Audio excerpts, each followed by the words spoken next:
Bismillahirrahmanirrahim. We'll go ahead and start. Alhamdulillahi Rabbil Alameen. Alhamdulillahi nahmaduhu wa nasta'inuhu wa nastaghfiruh. Wa na'udhu billahi min shururi anfusina wa min sayyiati a'malina. Man yahdihillahu fala mudilla lah. Wa man yudlilhu fala hadiya lah. Wa ashhadu an la ilaha illallah. Wa ashhadu anna Muhammadan abduhu wa rasuluh. Rabbi zidni ilma. Rabbi shrah li sadri wa yassir li amri wahlul 'uqdatan min lisani yafqahu qawli. Thank you to everyone for taking the time to listen here tonight. We'll try to make it worthwhile, inshallah.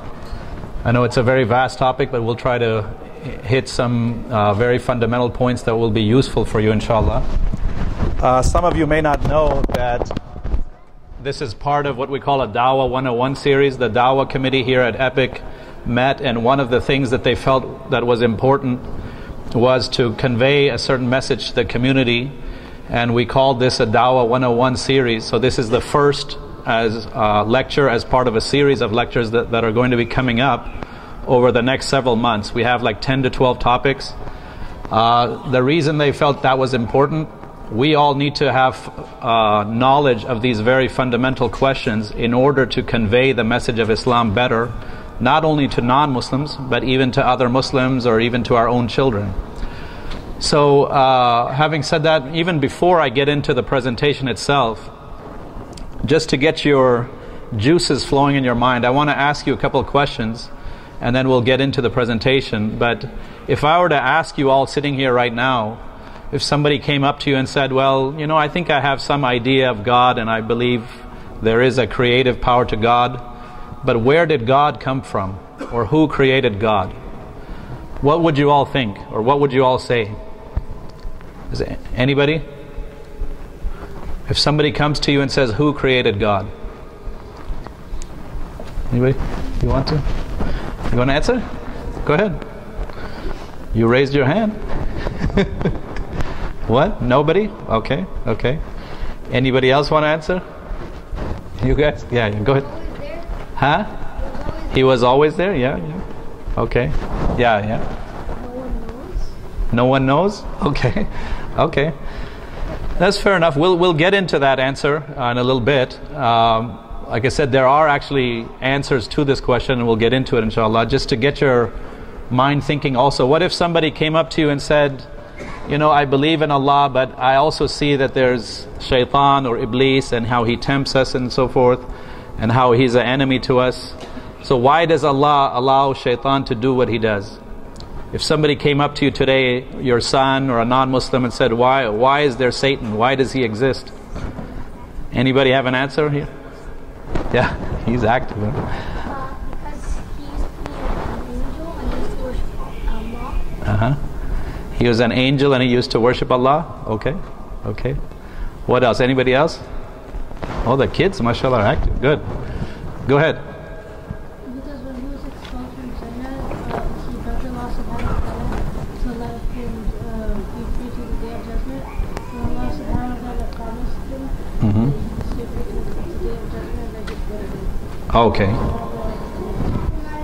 Okay, so yeah, if you didn't hear him, he was saying that shaitan basically asked for permission from Allah to tempt people, and Allah granted him that permission, right? And he was expelled from Jannah. So yeah, we'll get into that and more, but the reason I just mentioned a couple of these questions was just to get you thinking. And when you look at that topic and we say, how do we know Allah exists? A lot of you may be thinking, well, that's something that's very obvious. You know, we all as Muslims believe in Allah, so why do we even have to discuss it? There are actually 4 fundamental reasons why we're even discussing this. Number one, there are many different angles to the existence of Allah. There's an infinite number of signs that Allah has created within the universe that point to Him. And when we learn about the different manifestations of Allah in the universe, that strengthens our own iman. So there may be some idea in our minds of how we know Allah exists, but when we learn more about the subject, it strengthens our iman. Secondly, if we look in the Quran, we know that Allah spends a lot of time in the Quran actually formally answering the arguments of the kuffar and the mushrikeen. We know that they used to argue with the Prophet ﷺ repeatedly. They had all types of arguments, questions. And Allah actually answered many of those objections in the Quran itself. So Allah felt it was important to answer some of these types of questions. And those questions happened then, but they also happen now. So they have always been there. A third reason, we said that, we all have some level of interaction with non-Muslims, through our jobs, through our businesses and so forth, as students. They also ask questions. If we're not ready to answer them, then who will? Right? We have to be prepared in order to convey the message properly. Fourthly, our kids may ask questions too. Right? We may not have grown up in this society, but they are. You could teach them all they want in the home, in Islamic school. But the fact is, when they go out in society, either in school or university or interacting with friends in so many different avenues, they're faced with another message. And these types of questions arise. And just to give you an idea of the magnitude or severity of this situation, I was announcing a few days ago, I'll mention it again, several years ago, my father is here, I was here. Several years ago, he and I were invited to some homes in Plano. And there were some senior brothers and sisters, and they wanted us to come and discuss with their children. And their children were now in their 20s. And, very unfortunate, and may Allah give them guidance at some point, but in each of these cases, their kids had left Islam completely. They had left Islam completely, and they had invited my father and I to come and talk to them. Of course, my father explained to them that, it's a little late now to be bringing up some of this in their 20s, but nonetheless, we discussed with them. And what we found was a recurring pattern where each of these youngsters was bringing up certain fundamental questions. To give you some examples, they would bring up questions that relate to the existence of God or compatibility with science and reason, compatibility with Darwinian evolution, for example. They would talk about, why is there evil and suffering? Why is there Satan? What about free will and predestination? What about all these other religions and their seemingly conflicting claims? What about those claims? What about what we call moral relativism? What I think is right may not be right for another person. All these types of questions that they're faced with in society started coming up. And unfortunately, the parents weren't able to give good answers. So what happened was some of these kids went more and more adrift over time. So these really are very fundamental and important questions. Just to get into the topic at hand, the way I'm going to present things tonight, inshallah, is first I'm just going to go over some very common arguments that relate for the existence of Allah. Afterwards, we'll go over some very common arguments of atheists or agnostics against these arguments. and do keep in mind, these are all introductory level. These are just some common arguments. These are not necessarily fully comprehensive, but some of the most common ones. The first one I want to discuss relates to what is called the design argument. Some people call it intelligent design or order. This is probably one of the most common arguments, not just for Muslims, but for other theists or believers as well. It's based on the concept that there is a deliberate order and design observed throughout the universe, and this order must be attributed to some type of supreme or omnipotent, all-powerful, intelligent, purposive force, and not just to mere chance. So when we talk about design, there's design in the sense of purpose. There's also design in the sense of order, regularity, consistency, and maintenance. Just to give you a couple simple examples from science, we know the scientists, astronomers, they say that the universe would not have arisen if the rate of expansion of the Big Bang had been 1/billionth of a percentage larger or smaller. Similarly, when I was going through my research, there's so many statistics like this, but to give you another example, they say if the ratio of electrons to protons or the ratio of electromagnetic force to gravity were changed by even 1/10 to the 40th power percent, the universe would not have arisen. Try to think about that number, 1/10 to the 40th. That's 40 zeros. And this is just relating to one aspect of the universe, not anything else. Similarly, as I mentioned in that slide, if you just think about a simple thing that Allah has created, the human eyes with which we are looking at this presentation, There are over 200 million parts working together in perfect consonance in order to just allow us to see. Another simple example, in your own intestine, a lot of times people don't realize, you have a whole universe in your intestine. The scientists estimate there are over or anywhere from 50 to 100 trillion individual microbes that are living inside your gut, and they're necessary for your survival. So all bacteria, all microorganisms are not bad. In fact, the total number of cells in your body, they estimate to be about 35 to 40 trillion cells. So you actually have more microorganisms in your gut than the number of cells in your body. And they're all working together. These are just some very simple examples.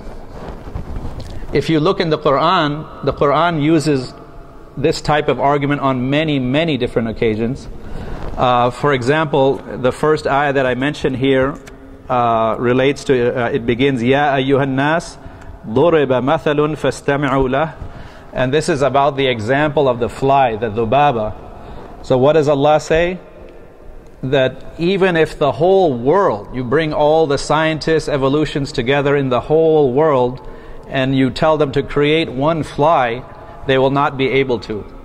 And it says if the fly should steal away from them a tiny thing, imagine if a fly rubs up against you or gets on your food and picks up a little particle. Look at the examples Allah gives, subhanAllah. It says you will not even be able to get that from that fly. So let alone all these bigger things, right? So imagine. So anyway, this is what the type of argument Allah uses. There are so many other verses, you can look through them, how Allah has created the heavens and the earth, the night and the day, the alteration of them, the water He has sent down, how He revives the earth, the many species. That third verse, it says if there were a creator in the heavens and earth other than Allah, this again relates to the arguments that people make. They say, no, there could be multiple creators, there may be some other type of creator. Then what would happen? They would both be ruined. So exalted is Allah, Lord of the throne, above what they describe. Other examples, if you look at this next verse, this is the verse that begins, قُلْ مَنْ رَبُّ السَّمَاوَاتِ وَالْأَرْضِ. Say, who is the Lord of the heavens and earth? Say, it is Allah. Say, have you then taken besides Him allies not possessing even for themselves any benefit or any harm? So again, Allah is appealing to our sense of reason that how could there be other partners with Allah that could create. The next example also just talks about birds and how they fly in the skies and how the skies have been subjugated for them. Fir'aun, when he asked Musa alayhi salam, so who is the Lord of you two? He said, our Lord is He who gave each thing its form and then guided it. So it relates to not only creation, but it also relates to guidance. So I'm sure I'm not going to spend a lot of time on these things because, as Muslims we know some of these things. I'm going to focus later on more on the arguments of atheists against it, but I'm first going to just go through and convey some of the basic arguments that are in the Quran. Another popular argument relates to what they call the first cause or the cosmological argument. And this also relates to basic logic that says that everything can be traced back to something else. Right? So you keep going backwards. For example, there are many kids here. If you think about, when you eat some rice or some biryani, where does that rice come from? Right? Where does it come from? Danny, where do you get that rice from? Yeah, go ahead. It's interactive, so just jump in. From crops, right? Yeah. So the rice may have come from a factory that processed it. They got it from some farmers. Where did they get it from? Huh? The plants, okay. The plants have seeds too, right? Where did the seeds come from? Eventually to Allah, right? When you keep going back, you can do this, right? As you can imagine with everything. Everything keeps going back to a root cause. And there's an interesting point I want to mention here. I'll go into it in more depth later, but there's a very fundamental point that's very interesting. It's mentioned to this day in Western philosophy classes. There's something called the Kalam philosophical argument that was presented by well-known Muslim philosophers like Al-Ghazali, Al-Farabi, Ibn Rushd. I just saw Brother Kalam, not to be confused with Brother Kalam, but they call it the Kalam argument, is a very clever proof that relates to this cause of causes. They actually said that you cannot have an infinite regress, or they take the concept of mathematics, right? Have you all heard of infinity? Do you know what that means? Yeah. It's endless, right? Keeps going back. So what these Muslim philosophers a long time ago they said in order to prove that the universe has a beginning, a start, which is very important, they said that if you do the opposite, which is what many atheists argue, they say that the universe is actually infinite and without beginning and without cause. SubhanAllah, they actually go to great lengths to try to deny causation here, because they know once they give in, that means there's some type of force that had to start it all. But what they say is, based on the concept of infinity, can anybody count to infinity? Can anybody answer that here? Can anybody count to the infinity? No, right? So what they did was they used reverse logic, and they said, in order to be in the present moment that we are right now, the past cannot be infinite. Yeah, so it means that you cannot reach the present moment if the past was infinite. This is analogous to trying to jump out of a bottomless pit. Think of a bottomless pit, no beginning, no end, and you're trying to jump out of it or reach ground level. Can you reach ground level? No. So it may need a little bit of thinking to wrap your head around it, but it was a very clever argument that said, in order to avoid this problem of having an infinite regression, you have to have a start. Once you have a start, you can start counting forward and you can reach the present moment. If you have no start, you have no present. So this was a very clever argument, and we'll get into that more later as well. So for example, Allah also mentions, in the 99 names of Allah, or the attributes of Allah, هُوَ الْأَوَّلُ وَالْآخِرُ وَالظَّاهِرُ وَالْبَاطِنُ. Right? He is the first and the last, meaning He is infinite. Did man emerge from non-being through his own devices? Was he his own creator? Did mankind create the heavens and earth? Certainly they do not know. Right? And that's why even in Surah Al-Ikhlas, we read it all the time. We've studied it since childhood. Pretty much I assume everybody has memorized it here. There are some very fundamental and important points here that even atheists and some of the top scientists, some of the top agnostics still do not realize. When Allah says, قُلْ هُوَ اللَّهُ أَحَدٌ اللَّهُ الصَّمَدُ, the eternal, the absolute, this is again without beginning. And when it says لَمْ يَلِدْ وَلَمْ يُولَدْ وَلَمْ يَكُنْ لَهُ كُفُوًا أَحَدٌ, this is also fundamental, because when we say that the universe has a beginning, that alone is not sufficient. We have to say that whatever force created the universe is other than the universe, or completely different from it. Otherwise, what happens? If we say that the creative force is, let's say, the sun or the moon or a human being, na'udhu billah, what happens then? What's the problem there? Anybody? If you say that the creative force is like anything that we see, then it too is subject to the law of creation or causation, right? If we say it's the sun, then you say, well, where did the sun come from? The sun is something I can see, it's a matter. If it's a human being, then again you say, where did this human being come from? And this is actually a fundamental reason why Christians also are in a major dilemma. When they say that God is, na'udhu billah, Jesus, or that He has a son, which is denied very clearly here in Surah Al-Ikhlas, then the question immediately arises, where did the son come from? Where did the human being come from? He was also created. Right? So how can something like that create the whole universe? In other words, the creative force not only has no beginning, but He is completely different from anything around us. That's why it says, وَلَمْ يَكُنْ لَهُ كُفُوًا أَحَدٌ. Nothing is like whatsoever unto Him. So in English they say He's transcendent, or He's above matter. He's not like anything you can see. He's not like any madda. And that is why we can say that not only the universe has a beginning, but that whatever started that whole process has to be completely different than the universe itself. A similar argument emerges in philosophy with what they call necessary being argument. Now this is somewhat related to the first cause argument, but it's also distinct. It's distinct in saying that everything in the universe is dependent on something else. So it's not only created by something else, but it's dependent on something else.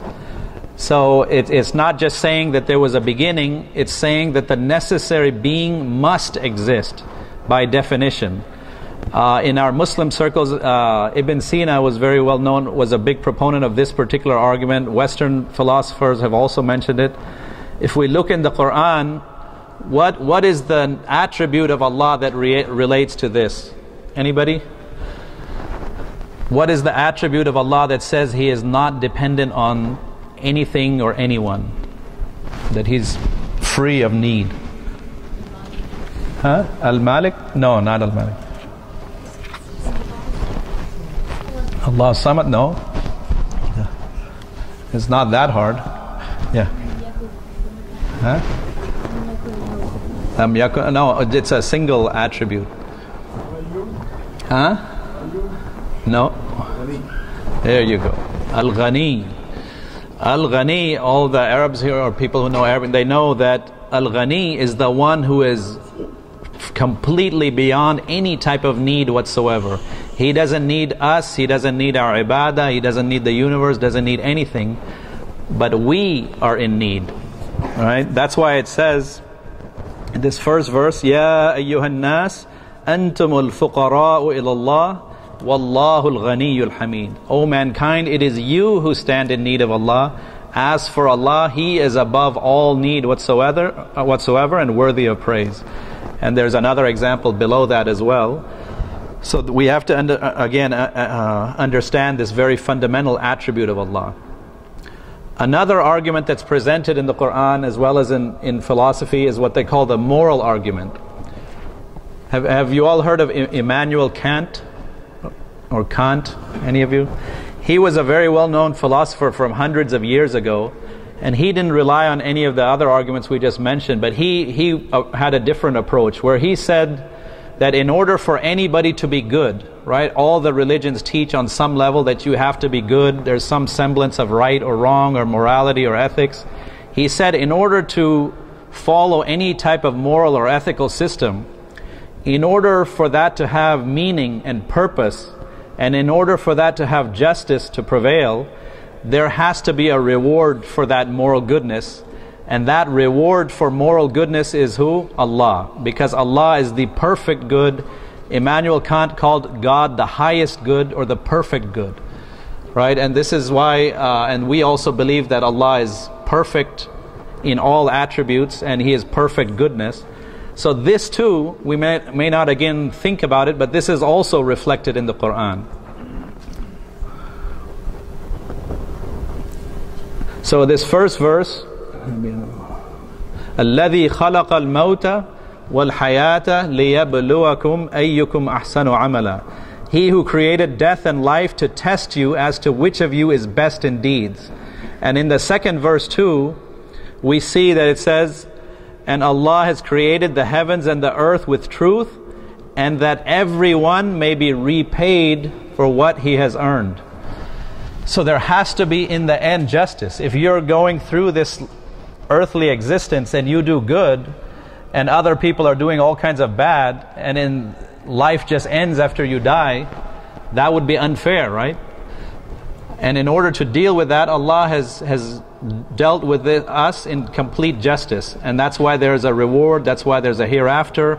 That also points to the existence of God, because there has to be an objective, universal source of good that can judge right and wrong and reward and punishment. So this was another argument. Yet another argument relates to experience. Some people call it simply the experiential argument. This also relates to all religious experience. It's saying that the existence of God can be realized or felt through spiritual experience or through our ibadah, for example. When we say that, it doesn't mean that we're, God forbid, becoming God or becoming one with God or that we are God. No, it does not mean that. But you can realize Allah's presence. There are three types of what they call religious experience. Experiential, three types of experience. One is religious, meaning that is what we experience through ibadah. Salah is what? It's a connection. It's a sila between you and Allah. Right? There's a connection, a spiritual connection, or there should be, between you and your Lord. When you fast, there's a spiritual presence. When we're here in Ramadan, we see everybody here gathered. People are reciting Quran. You think about it, you contemplate it. There's a feeling you get, an intuition, a spiritual experience, literally in that Allah has given us. Similarly, other types of experience relate to nature. We know, for example, many people have come to Islam just by studying various phenomena in nature, or they may have studied various scientific phenomena and said, subhanAllah, this is so amazing, and it truly is, that this leads them to believe in the Creator. Right? You all may have visited, natural wonders on the planet, places like the Grand Canyon. You stand there, you look, and you're in awe. You're simply in awe of the whole universe. People who go up and look at the stars, people who have gone to the moon, even they come back and say words do not do it justice. Right? So there's a type of experience there. A third type of experience relates to our own, what we call personal experience or life experiences. So for example, somebody may have witnessed or experienced some type of miracle. Maybe there was a miraculous type of healing. There's what we call near-death experiences. Somebody may have had a car crash. They were, within a hair of death, and maybe Allah saved them. Many people relate what they saw in their visions at those times. There's what they call ESP, or extrasensory perception, where people can perceive things that may be going on that are unseen. There are all types of experience like this that point to a higher being. So some of these can be very sudden and miraculous in nature, but at the same time there are other types of experiences that are very slow and happen throughout our life. Once I was listening to a scholar, and he was saying, if you were to imagine your whole life, every one of us just sit here and think back on our whole life to this point, and he said if you were to make a movie, a summary of your whole life, then you would see that there's a plot. You would see that there's a beginning, there's a middle, there's a plot, there's an end, right? And you see a pattern. So here too, nothing is random. And that's why we know, as another example, when we are asked to do the sunnah of Salatul Istikhara, what do? We pray Salatul Istikhara. We look at the signs thereafter. We may look at our dreams, we may look at what happens in our lives thereafter, and we see that there's a pattern. So this too points to the existence of the Creator. Now, having said all that, we know also that one of the fundamental teachings of Islam that you find here and not really in other religions is that we have all, meaning as all human beings, we have all testified that Allah is our Lord even before He gave us the gift of creation. This relates to the ayah of Alastu bi Rabbikum, right? We know that Allah asked every one of us before He bestowed creation upon us whether He is our Lord or not, and we all affirmed, Qalu bala, right? We said yes. So this applies to atheists, applies to agnostics, applies to Muslims, to everyone. So then the question arises, well, if they've all acknowledged that, then why are there so many people who don't believe? That comes back again to the hadith of the Prophet ﷺ about the fitrah, that Allah has created us all pure, but that over time our parents, our society begins to mold us and change us. So we can either come closer and closer towards God, or we can deviate further and further from God. And that's where the ahadith talk about the rust that can envelop the heart. The root or the inner core of the heart acknowledges Allah as our Lord. And everyone, even the most avid atheist, even inside him, there's a saying that, when they're in the plane and the plane suddenly starts to drop and your stomach comes up into your throat, they say at that moment even an atheist will start thinking, maybe I need to pray here at this moment, right? Even they have deep within that that knowledge of Allah, but what happens is over time, arrogance and what we call a sickness of the heart, you know, in the Quran it says, فِي قُلُوبِهِمْ مَرَض. There's a disease that engulfs the heart that relates to arrogance, where they think, you know, human beings can do everything, or they'll come up with strange rational arguments, or they'll think that there are other gods other than Allah. So these are all things that we have to keep in mind. So in the Quran too, there's a lot that relates to this experiential argument. For example, the famous ayah that says, سَنُرِيهِمْ آيَاتِنَا فِي الْآفَاقِ وَفِي أَنفُسِهِمْ حَتَّى يَتَبَيَّنَ لَهُمْ أَنَّهُ الْحَقِّ. We will show them our signs upon the horizons and in themselves until it is clear to them that He is the truth or the real. Similarly, in the Quran it says, فَأَيْنَمَا تُوَلُّوا فَثَمَّ وَجْهُ اللَّهِ. Whichever direction you turn in, you see the face of Allah. We know the other similar verses. نَحْنُ أَقْرَبُ إِلَيْهِ مِنْ حَبْلِ الْوَرِيدِ. Allah is telling us that He is closer to you than your own jugular vein. Imagine that, how close He is to us. So these all relate to the experiential argument. The last two verses, there's the verse that says, وَعْبُدْ رَبُّكَ حَتَّى يَأْتِيَكَ الْيَقِينَ. And serve your Lord until there come unto you the certainty or the yaqeen in Allah. And that relates to the fact that the more you do ibadah, the more you serve Him, Allah gives you the blessing of more and more certainty and increased iman. Similarly, the last ayah I mentioned here, وَاتَّقُوا اللَّهِ يُعَلِّمُكُمُ اللَّهِ. When you have fear of Allah, you're conscious of Allah, Allah actually teaches you. SubhanAllah, that's a very direct statement from Allah. This is without necessarily other intermediaries. When you are conscious of Allah and you develop your taqwa, Allah will teach you. He will teach you again through the signs He has provided in the universe. Having introduced all these arguments, what are some of the common atheist arguments against these concepts?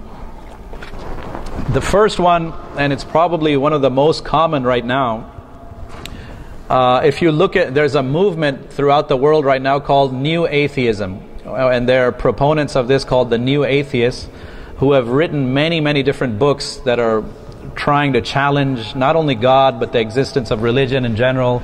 They present a number of different arguments. There's one of the most famous books right now, if you look at it, there's a person named Richard Dawkins. He's a what's called a biological evolutionist.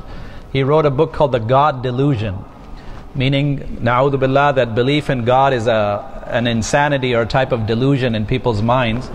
So anyway, I went through this book and many others. There's somebody named Christopher Hitchens. There's a whole group of them that blast God and religion. But through this whole book, honestly, the main argument he just says is, who created God? He has a lot of individual attacks against individual religions, like some of the specific beliefs of Christianity, or on Islam he'll attack on the typical culprits like terrorism and specific practices in Muslim societies. But when it comes to the fundamental beliefs, they really don't have that many arguments. So what do they say? They say, who created God? So in order to answer that, remember again two fundamental points. Some of you may do you watch Zakir Naik? How many of you watch Dr. Zakir on TV? That's good. A lot of people have started watching now, mashallah. I know he was asked this a few times, and he just basically said that the definition of God, like many of you said, he basically says that God is inherently uncreated and infinite. So he's saying it's kind of like going against the very definition of God. So for example, you can't say that a square can be a circle. Can you say a square is a circle? No, because a square is defined in a different way and cannot be a circle. So he went this particular route. That is one possibility, but for most atheists, agnostics, is insufficient. So what you need to do again is go back to two fundamental points. Number one, I alluded to it earlier. You say, number one, there cannot be an infinite regress. Meaning, if you keep saying, oh, who created him, and you keep going back to infinity, and you keep saying who created that, who created that, you will never reach the present moment, as I said earlier. So number one, there cannot be an infinite regress of causes. The universe has to have a beginning. Number two, once you admit there's a beginning, that creative force has to be completely different than the universe. It cannot be similar to anything in the universe, otherwise it too is subject to the laws of creation. So again, these are the two fundamental points. Now, because of this problem with the infinite regress, a lot of atheists go a different route, where what they'll do is they'll say, why should the universe have a beginning? Let's just say that it's infinite. It has no cause whatsoever. It's been here for eternity. They say, if you can say that God is infinite, we'll say the universe is infinite. They'll say that it's without cause. And you'd be surprised, I mean, many of their... Have you all heard of Stephen Hawking? Who's Stephen Hawking? Anybody? Who is he? I mean, what's his profession? The physicist who's disabled, right? Yeah, disabled physicist. They themselves, right, consider him to be one of the top physicists in the whole world, and they say even in the whole generation, going back how many years. Just to give you one simple quote, just to give you an idea of how they get over time. He has a book called The Grand Design. He says the following, exact word for word. He says, because there is a law such as gravity, the universe can and will create itself from nothing. Spontaneous creation is the reason there is something rather than nothing.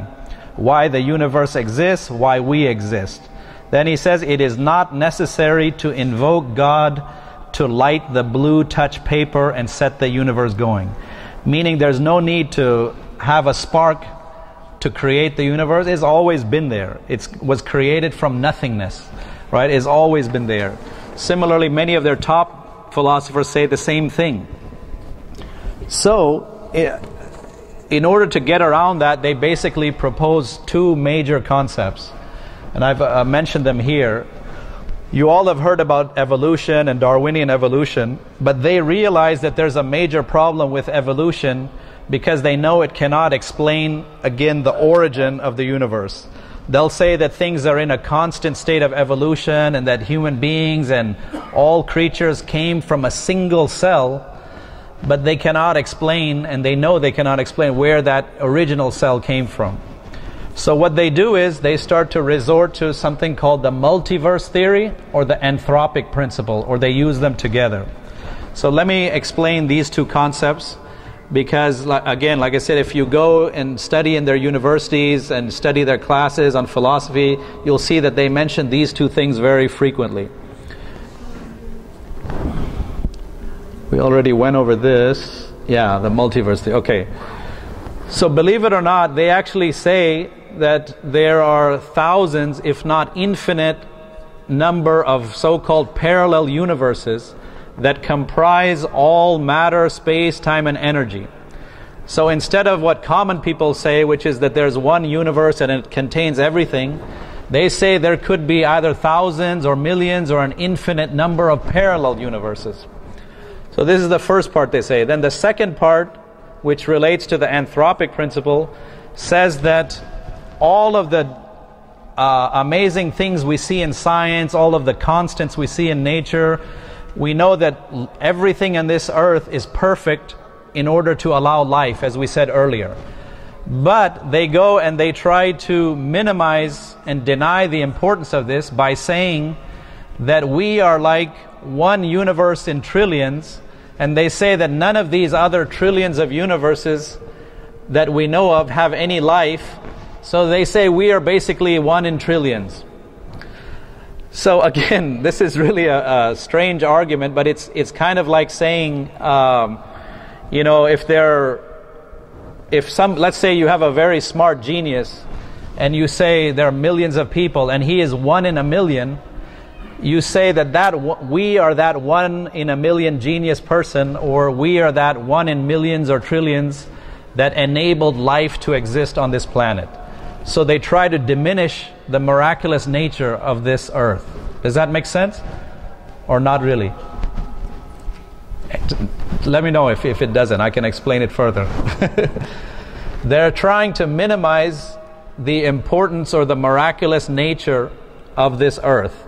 So they'll say it's not really a big deal because there are millions of other planets or universes that don't have any life. So if life were to arise, we just happen to be that one, right? And it just happens that everything was perfect on this planet, but it's really not anything very remarkable or miraculous.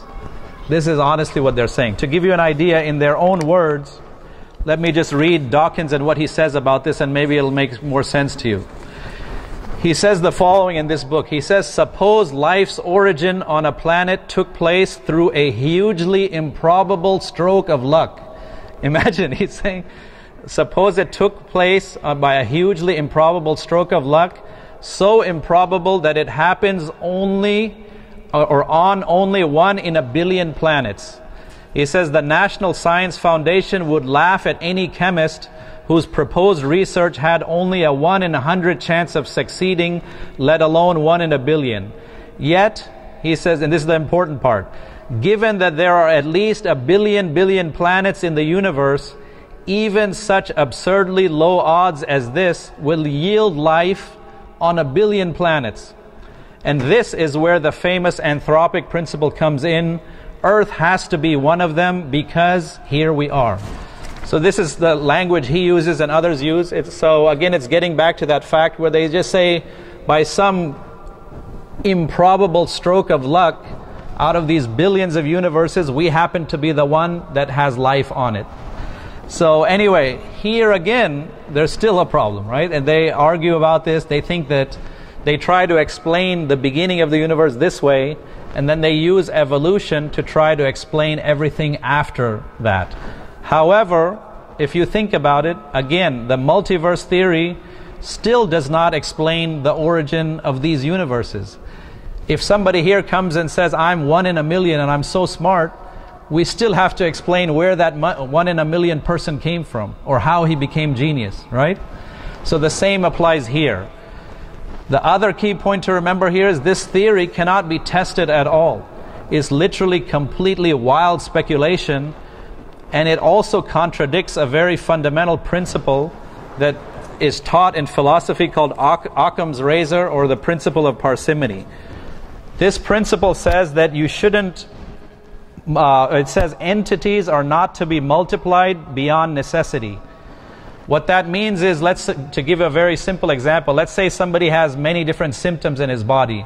He has fever, body aches, chills, some congestion, and you come and say, well, each one of these symptoms is due to a different disease. Whereas another doctor comes and says, no, this is all just manifestations of one infection, and this is causing all these problems. So in philosophy, what they say is, if you can take one theory, one simple theory that explains a lot of different phenomena, that is much better than positing multiple entities to explain the same thing. So in religion, it's important because it relates to polytheism too. As Muslims, we know that one supreme Allah, Al-Ahad As-Samad, can explain the whole universe. Why do you have to come and say, oh, there's 500 gods, or that there's a monkey god, a cow god, a sun god, a moon god, and each one has its own role, right? As we saw in the verses earlier, Allah says if it's like that, there will be complete destruction and there will be quarrel amongst them, right? So here too, if we're saying that one universe explains everything we see in it, then why are you coming and unnecessarily saying that there are millions of universes? It's something that cannot be proved, and again is wild speculation.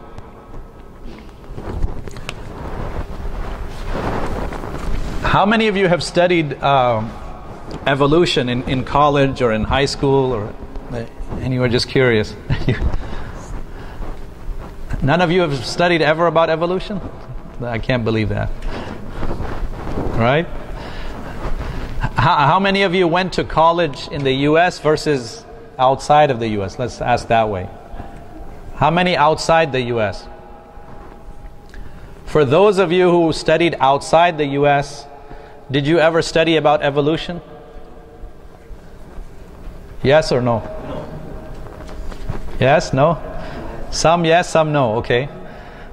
What about the people who have studied in any type of college or university here in the U.S.? How many? Right? Have you learned anything about that here in the U.S.? I know some of you may not have taken any science classes or anything, but it would still relate. Have any of you? You've at least heard about it, right? So, to give you background, I mean, even in high schools, it is taught as a very core principle. Once you get to biology, even in chemistry, it permeates all of science. If you go in the science side in universities, it's taught as a fundamental jargon. It's basically like, Quranic or biblical law for them. Nobody can question that. It's like, for them, it's very fundamental. And yet, at the same time, we know that there are actually very serious challenges to it, not just from a religious perspective, but even from a scientific standpoint. If you all go online, and if you have a pen, you can write this down. There's a website called dissentfromdarwinism.org. DISSENT from darwinism.org. There's over 700 scientists, doctors, philosophers from American universities that have expressed their serious concerns about Darwinian evolution, and more from a scientific ground, not necessarily from religious. So it's not as well known as people would want, but it does face a number of serious challenges, even on a biological level, and we can get into some of that. But even if we put that aside, as I said earlier, they also know that evolution still does not explain anything about the origin of the universe. To give you an idea of what they say about evolution, they define biological evolution as the change in inherited characteristics of biological populations over successive generations. They go on to say that this is thought to give rise to the diversity of every level of biological organism, and the mechanism for that, how that happens, Darwin called the theory of natural selection. Another key feature, and this is what's important to us as Muslims right now, they say that a key feature of evolution teaches that all species arose through descent with modification from a single common ancestor. Imagine that. They're saying that every species on this planet came with modification from a single ancestor. So it's saying that not only is there some modification or evolution that's happening between species, it's saying that you also came not only from a monkey, but that monkey also came from a single cell. So it's a huge leap. It's not just a small statement, this is a huge statement. To give you perspective on that, there's what we call microevolution and macroevolution. Microevolution, I think most Muslims will accept, many believers will accept. That relates to slight changes that happen within species. Some of you may know that Darwin, he went to the Galapagos Islands, he studied many different animals over many years. There was something called the finches. They were small birds, and he observed that depending on which habitat the birds lived in, some of them had beaks that were a little bit sharper, maybe a little bit longer. They had slightly different features that related to their environment, right? Or another simple example, there are bacteria, and we know in the modern world there's something called antibiotic resistance, where the bacteria, you may think of them as not very smart, but they're actually very smart. They adapt over time, they're able to recognize antibiotics and mutate, and they evolve such that the antibiotics have no effect on them after several generations. So these type of things are in existence. I don't think most Muslims, even most Christians, have no problem with this. But then when you go and make a jump and you say that human beings came from a bacteria, or that we came from a monkey, or that birds came from dinosaurs, these are all much bigger statements. To give you an idea, and I mentioned that evolution faces a number of serious biological criticisms, there's something called the fossil gap. Anybody know what the fossil gap is?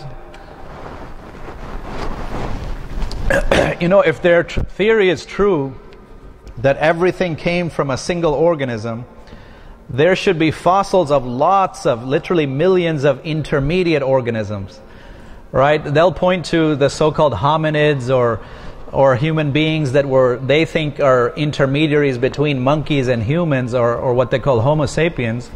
But shouldn't we find a lot of other intermediates, like between reptiles and birds, or between reptiles and dinosaurs, or between ants and cockroaches, or, there's so many different species out there. If their theory is true, we should find all kinds of intermediate creatures, right? And that should be reflected in the fossil record also. But the fact is, they don't have it. And that is such a serious criticism that I'm going to just read one very quick quote from you. Charles Darwin himself said this about this fossil gap. He said,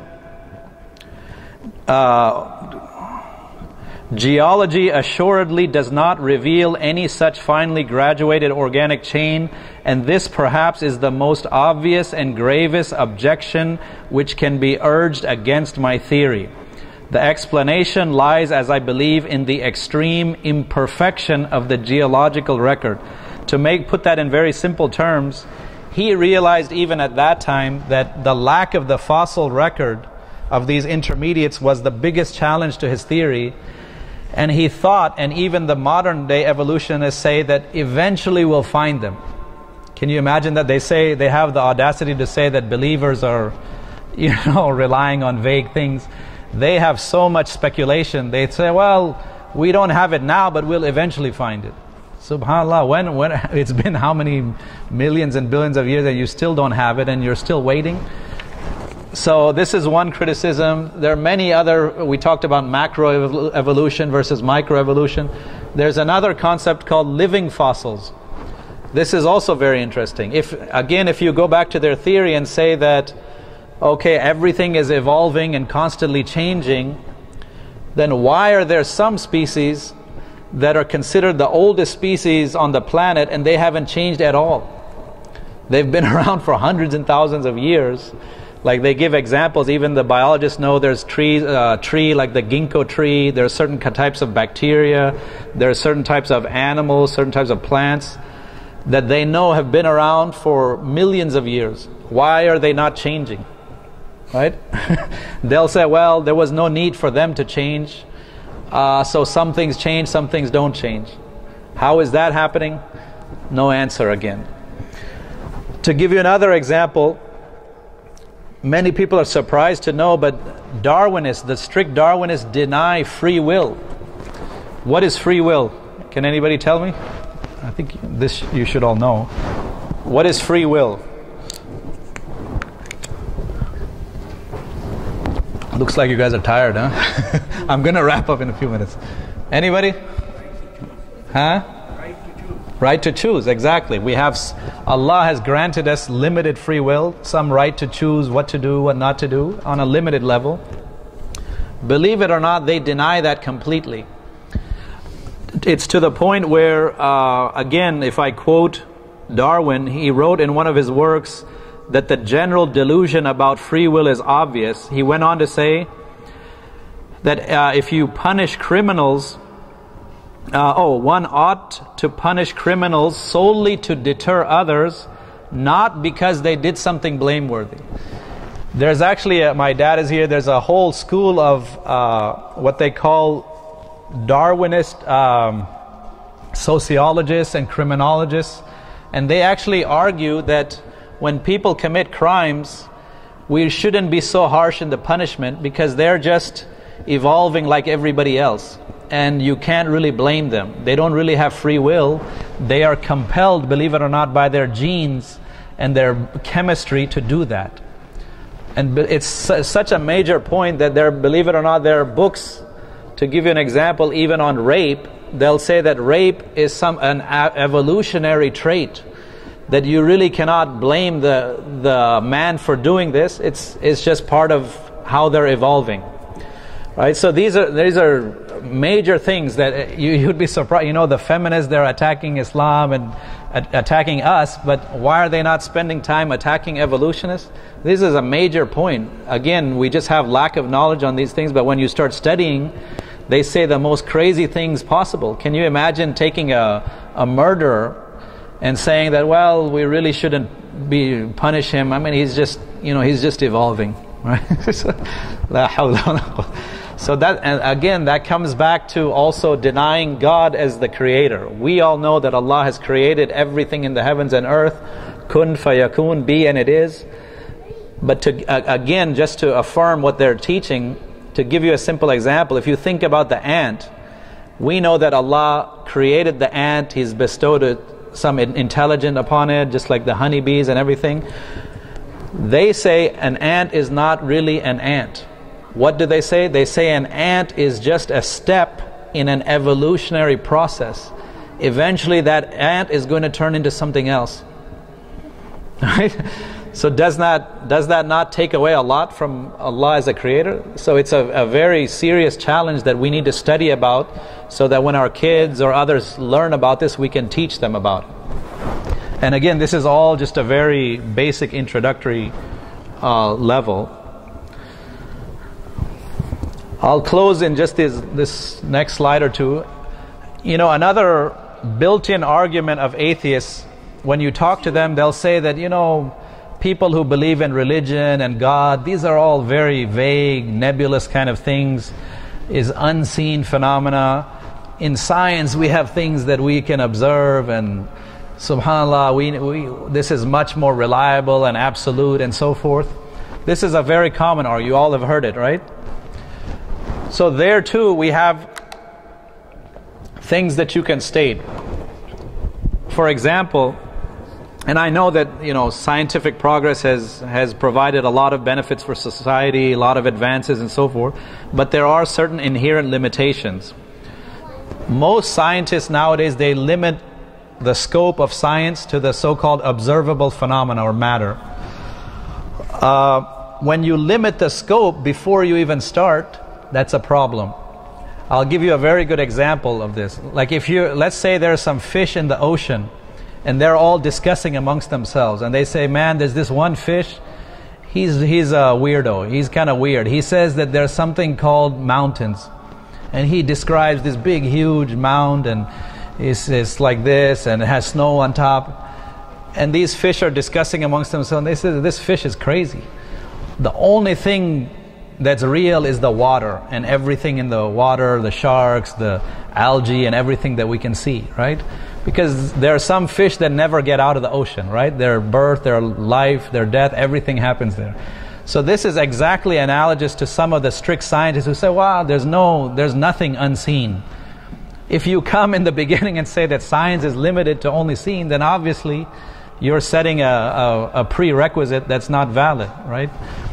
There are other scientists who are a little more lenient and observant and smart. They'll say that, look, you can take things that are observed in science and you can infer or you can deduce that there may be certain unseen phenomena based on that observation. I'll give you a simple example. Like sometimes you've heard I've given lectures here and I mentioned an example about heart transplants, right? And I told you that they've done a lot of research on heart transplants, and they're finding basically that when you transplant a heart from one human being to another, certain qualities are being transported to the recipient. And in some cases, very vivid examples, their character is changing, their likes, dislikes are changing according to the donor. Now, if a scientist observes that, a smart one will say, you know, maybe there's something to this organ that we don't realize. Maybe it's not just a pump. Maybe there's something else that's transferring, some energy, some field is transferring, and we just don't know it. But the very literalist scientist will say, no. He'll come up with a theory and say, no, there must be some other explanation for that. That cannot be, right? Same thing is happening with a lot of different phenomena. And that's why I said also that science is not completely neutral. There are so many things like the theory of evolution. There are scientists who will come and say, oh, the homosexuals and homosexuality is based on a gene, and this is what's causing all this. That's also completely unproven. They'll come and say that, oh, red wine is very good for you. Everybody needs to drink wine, right? You've all heard these type of examples. What happens here is you could take observed phenomena, but people will come up with different conclusions or interpretations or hypotheses based on the same observations, right? Yeah, go ahead, brother.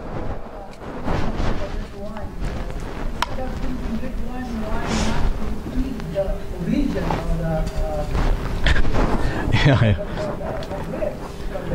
Because that is the That's right. You're absolutely right, yeah. So the brother was saying, yeah, with red wine, why don't you just eat the grapes? And that's completely true, and that's a good example. You're right, because the research talks about a substance called resveratrol, which they found is a very strong antioxidant, has a lot of health benefit, but it is found naturally in the skin of grapes. But you can imagine when this first research came out, the wine industry jumped on it. And they said, oh wow, everybody needs to drink wine in order to get that, and our wine has a lot of it, so this misconception was created, right? Business, I know. So this is what I'm saying, that you can't necessarily rely on everything you hear from so-called science. There's a joke in science too. It says that there's a study that shows that 90% of studies are false. This is a joke, but there's, for every study you find another study that says something else, and it gets very confusing for people, right? And just another point, I said, there are also things that we call mirages or optical illusions, where you're seeing something but it's not even real, and this is a known phenomena. Yes, brother. Yeah. some junkyard who were meeting. Somebody said, why you have that much meeting, spending a lot of time on the meeting? I said, okay, we will another meeting on this issue. Yeah, exactly. Yeah, that's very true. So anyway, brothers and sisters, I know we've taken a lot of time, so I don't want to go into any additional detail. I'll leave it for you all, but I'll just close with the point that when you do discuss with atheists or agnostics or people who may not believe in Allah, it's important to remember to deal with as much patience as possible. Many of you listen to Zakir Naik. He says a funny thing where he says when he meets atheists, he congratulates them. He says, you're 50% there, right? He says that in our kalima shahada, it says La ilaha illallah Muhammadur Rasulullah. So you are already there halfway because you acknowledge the La ilaha. So anyway, the point is that when you discuss with them, you have to deal with wisdom, with patience. Try to use rational, logical arguments, and practice what you preach. This will make a difference with them. Some of them, having myself been in many different discussions with atheists over the years, especially in college, sometimes you reach a point where it's not going anywhere, and you need to realize that some of them just argue for the sake of arguing. As the Quran mentions, some of them are so arrogant that there's a disease in the heart. So at some point you need to recognize when you've reached that point. And when you reach that point, one thing that I do with them is say, fine, let's give up all the rational arguments. You just give me one thing. And that comes back to the experiential argument. It says that if you are truly sincere and you don't really believe in anything I say or what Islam says or Quran says, then at least be open and say that if there is a God, if there is Allah, then give me some guidance and show me the way. Right? And if you ask that question with sincerity, we know in Islam that anyone who seeks Allah with sincerity, Allah definitely responds. There's no doubt in it at all. The problem is most of them do not take that step. Right? They read books, they learn things, and they think that human beings or the collective human intelligence has become God.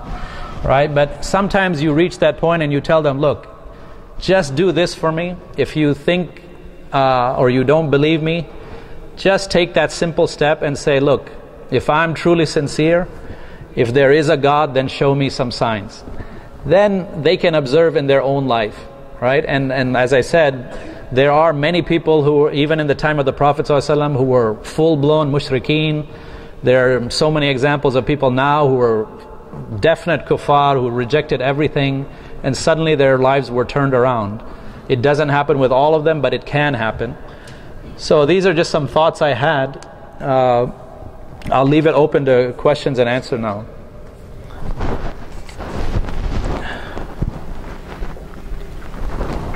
Anybody have? Yes, go ahead, brother. How was the argument of Prophet Ibrahim sallallahu alaihi wasallam? Yes. From the small star to the moon. That's right.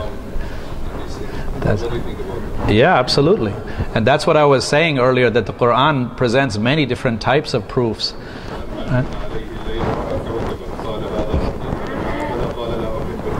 Exactly. Exactly. He's talking about how Ibrahim alayhis salam saw the sun and the moon, and how initially people used to argue that maybe, this is the greatest thing they could see, but it's still set, it's still in constant change. So he thought about it, and when he reflected, he realized that it cannot be the creator of the universe. So again, that is a very type of reasonable, rational process that the Prophet ﷺ went through. And similarly, the example about the birds, right, and how Allah told him to take it on a mountain, right, and he throw it, and it became what? It spread out. These are all things, are examples of how Allah was conveying things to us to show us that He is the Creator. So there are many such arguments in the Quran, and that's what I was saying earlier, that if Allah chose to include them in the Quran, that means they're important, and we should look at those arguments. Any other questions, comments? Yeah. Yeah.